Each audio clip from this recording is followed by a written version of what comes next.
আজকের কবিতার নাম একগুচ্ছ চাবি। লিখেছেন সলিল চৌধুরী। উত্তরাধিকার সূত্রে পেয়েছি শুধু একগুচ্ছ চাবি।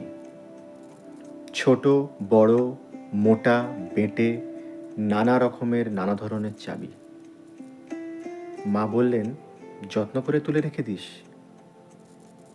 তারপর যখন বয়স বাড়ল, জীবন এবং জীবিকার সন্ধানে পথে নামতে হলো, পকেটে সম্বল শুধু সেই একগুচ্ছ চাবি।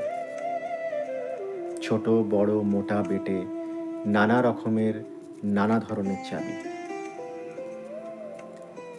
কিন্তু যেখানেই যাই সামনে দেখি প্রকাণ্ড এক দরজা, আর তাতে ঝুলছে প্রকাণ্ড এক তালা।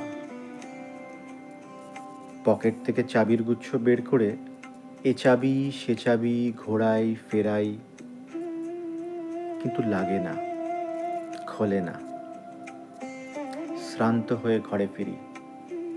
মা দেখেন আর হাসেন, বলেন, ওরে তোর বাবার হাতেও ওই চাবি দিয়ে দরজাগুলো খোলেনি। শুনেছি নাকি তার বাবার হাতে খুলতো। আসল কথা কি জানিস? ওই সব চাবিগুলো হলো সত্যের, সততার, যুক্তির, নিষ্ঠার। আজকাল ওই সব চাবি দিয়ে কোনো দরজা খোলে না। তবুও তুই ফেলে দিস না, যত্ন করে তুলে রেখে দিস। তুইও যখন চলে যাবি, তোর সন্তানদের হাতে দিয়ে যাস ওই চাবির গুচ্ছ।